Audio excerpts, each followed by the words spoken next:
নমস্কার, বিপুল দে জয় মা ইউটিউব চ্যানেলে সবাইকে আর একবার স্বাগত। আজকেও আদি কৈলাস, ওম পর্বত ও পঞ্চচূল্লী যাবার পথে এইগুলো দর্শনের আগেই আমরা এমনই একটি মন্দিরে আপনাদের নিয়ে যাব, যেটি কিনা পৃথিবীর প্রথম শিবলিঙ্গ এখানে পূজিত হয়েছিল। বলার সঙ্গে সঙ্গে হয়তো আপনারা বুঝে ফেলেছেন, অনেকেই ধর্মপ্রাণ মানুষরা যারা একটু ধর্ম নিয়ে আলোচনা করেন বা জানার আগ্রহ প্রকাশ করেন, তারা সকলেই এই মন্দিরের কথা শুনেছেন। পাহাড়ের উপরে আঁকাবাঁকা পিচঢালা রাস্তা, সুন্দর মসৃণ রাস্তা, পাহাড়ের গায়ে বড় বড় দেবদারের গাছ রয়েছে। রোদুজ্জ্বল সকালে আমরা গাড়ি নিয়ে ধীরে ধীরে পৌঁছে যাব আপনাদের সকলকে নিয়ে জাগেশ্বর ধাম। হ্যাঁ, জাগেশ্বর ধাম, এটি বা এই মন্দিরে পৃথিবীর প্রথম শিবলিঙ্গ পূজিত হয়েছিল। এখানে স্বয়ম্ভুলিঙ্গ রয়েছে, এখানে মহামৃত্যুঞ্জয় মন্দির রয়েছে, এছাড়া প্রচুর ছোট ছোট শিব মন্দির রয়েছে মন্দির চত্বরে। আমরা আপনাদের সমস্তটা ঘুরে দেখাবো, সমস্তটা দেখানোর চেষ্টা করব। এখানে থাকবার কি ব্যবস্থা রয়েছে, খাবারের কি ব্যবস্থা রয়েছে, সেগুলো আপনাদের জানাবো, দেখানোর চেষ্টা করব। তাহলে ধীরে ধীরে চলুন। আমরা ইতিমধ্যেই জাগেশ্বর মন্দিরের চত্বরে এসে পৌঁছেছি।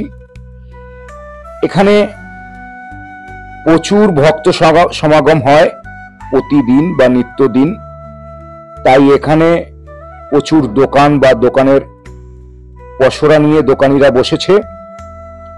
এখানে এলে আপনাকে বাইরে থেকে কিছু আনতে হবে না।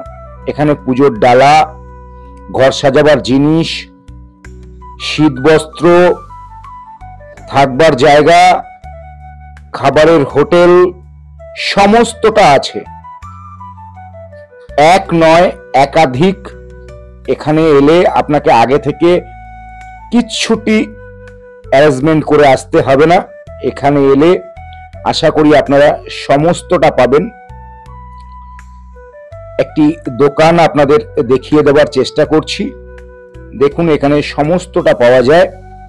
এরকম প্রচুর দোকান, ভুরি ভুরি দোকান রয়েছে। রয়েছে বাচ্চাদের খেলনা থেকে রুদ্রাক্ষ থেকে নজর দোষ কাটানবার যন্ত্র। এই ব্রিজ থেকেই আপনারা দূরে মন্দির প্রথম ঝলক আপনারা দেখতে পাবেন।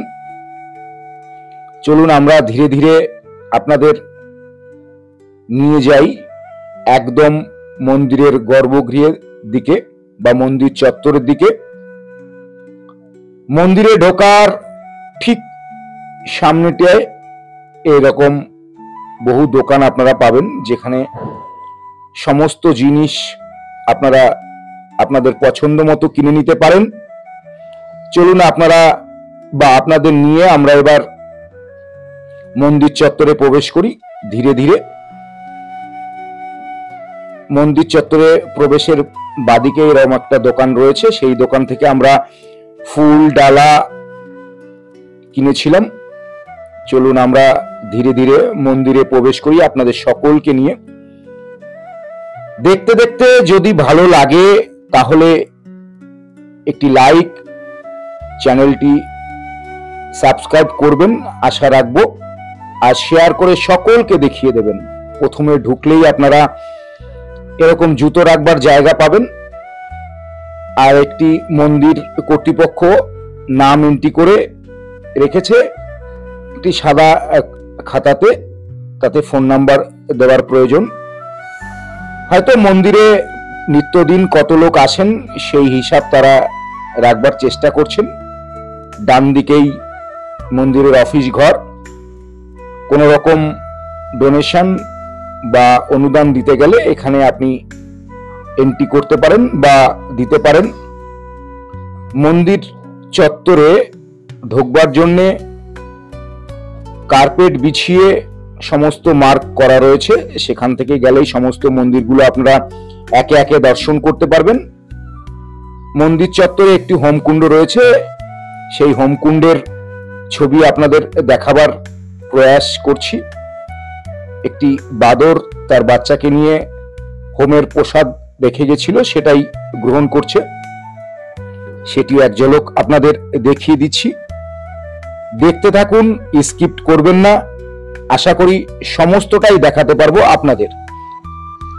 মা বাদর তার বাচ্চাকে কোলে নিয়ে হোমকুণ্ডের মধ্যে প্রবেশ করেছে কিছু খাবারের সন্ধানে।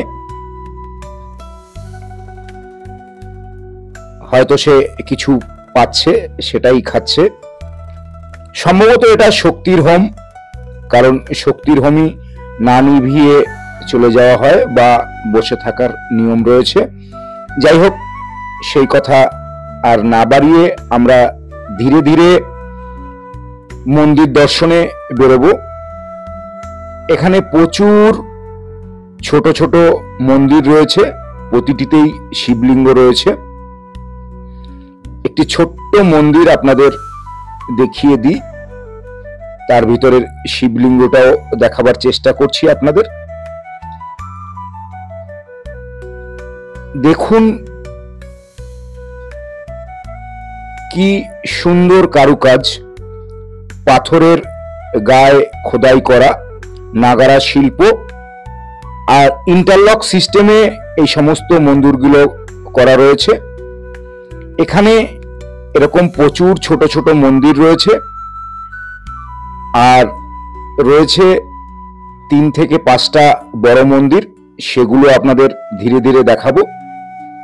দেখতে থাকুন, আশা করি সম্পূর্ণটাই আপনাদের দেখাবার প্রয়াস করব, চেষ্টা করব, আশা করি দেখাতে পারবো। চলুন তাহলে এবার ধীরে ধীরে অগ্রসর হই। ছোট ছোট মন্দিরগুলোর পিছন দিকটা দিয়ে আমরা ঢুকেছিলাম যেহেতু। দেখুন কি নিপুণ কারুকাজ, মাঝারি কিছু মন্দির রয়েছে। এবার আপনাদের যেটা দেখাবো, এটা দেখে আপনি হয়তো চমকে যাবেন। দেখুন কি সুবিশাল একটি গাছ। এখানকার যে মানুষজন রয়েছে, লোকাল মানুষ, তাদের মুখ থেকেই শোনা এই গাছটির বয়স 1200 বছর। হ্যাঁ, ঠিকই শুনেছেন, এই গাছটির বয়স 1200 বছর।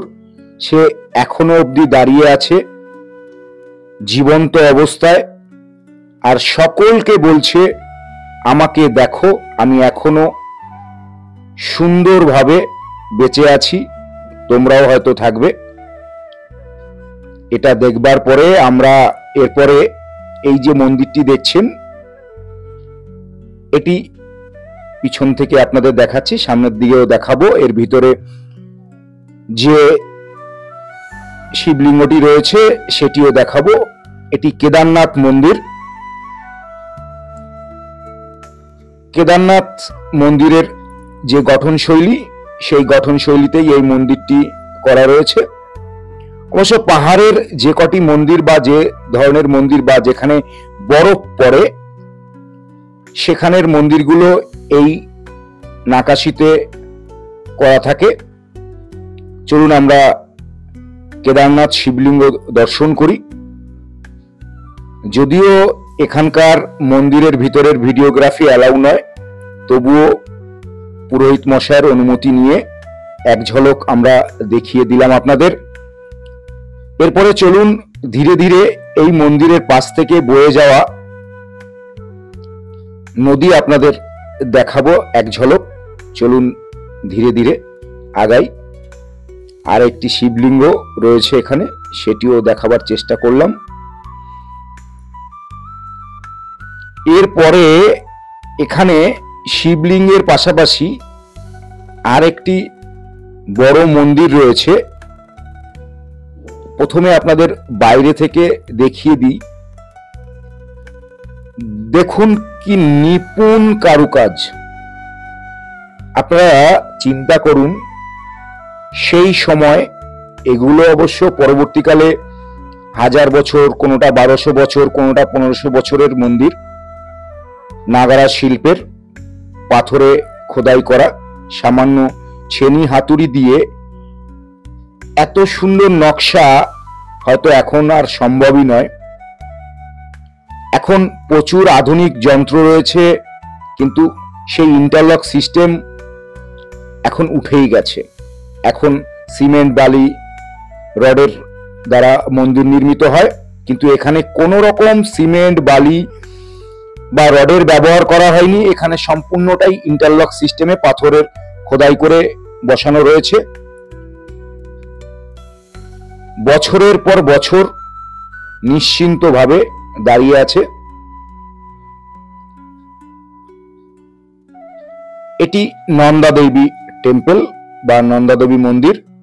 ভিতরের ছবি আমরা অনুমতি পাইনি, তাই আপনাদের দেখাতে পারলাম না।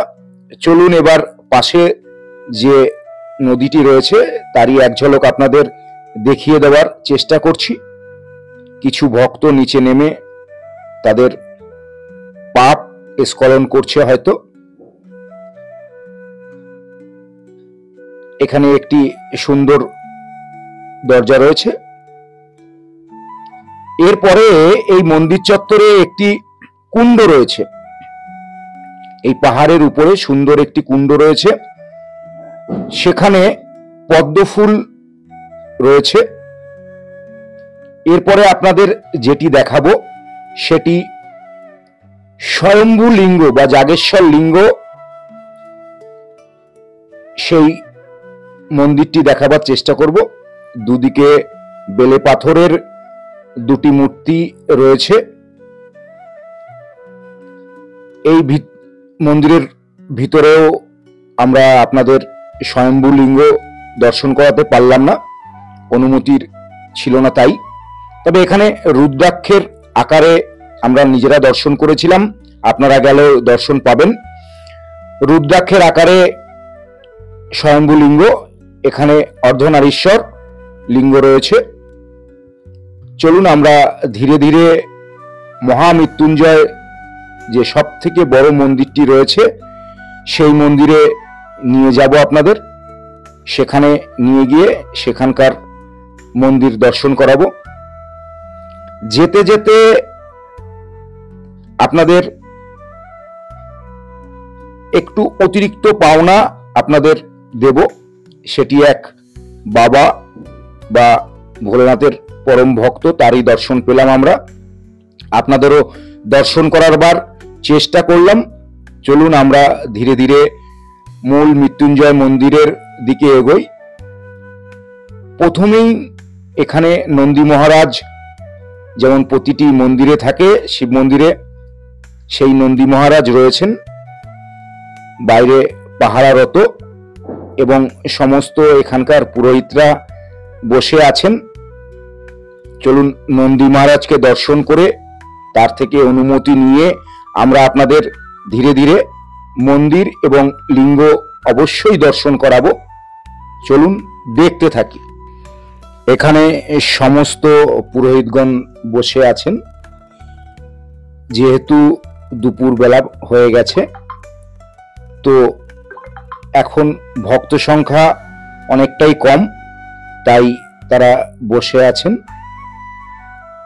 আমরা এবার মূল মন্দির, যেটা মহামৃত্যুঞ্জয় মন্দির, সেই মন্দিরের দিকে অগ্রসর হয়েছি। চত্বরে এসে পৌঁছেছি। এই মন্দিরের ঠিক বাদিকে দ্বাররক্ষী সিদ্ধিদাতা গণেশ রয়েছে। আপনাদের এক ঝলক দেখাবার চেষ্টা করছি। দেখুন কি নিপুণ কারুকাজ। মন্দিরের দরজাতে উপরে কি নিপুণ কারুকাজ। আবারও বলছি, কি নিপুণ, কি নিপুণ, কি নিপুণ কারুকাজ। আপনারা দূর থেকেই দর্শন করছেন। একটু ভক্ত সংখ্যা রয়েছে, ভক্তরা রয়েছে, তারা একটু সরলেই আপনাদের সেই পৃথিবীর প্রথম পূজিত শিবলিঙ্গ সেটা দর্শন করাবো। ধীরে ধীরে আপনারা দেখতে থাকুন। দেখুন, এটি হলো সেই পৃথিবীর প্রথম পূজিত শিবলিঙ্গ। আশা করি সকলের ভালো লাগবে এই জাগেশ্বর ধাম। জয় গুরু, জয় জয় মা তারা।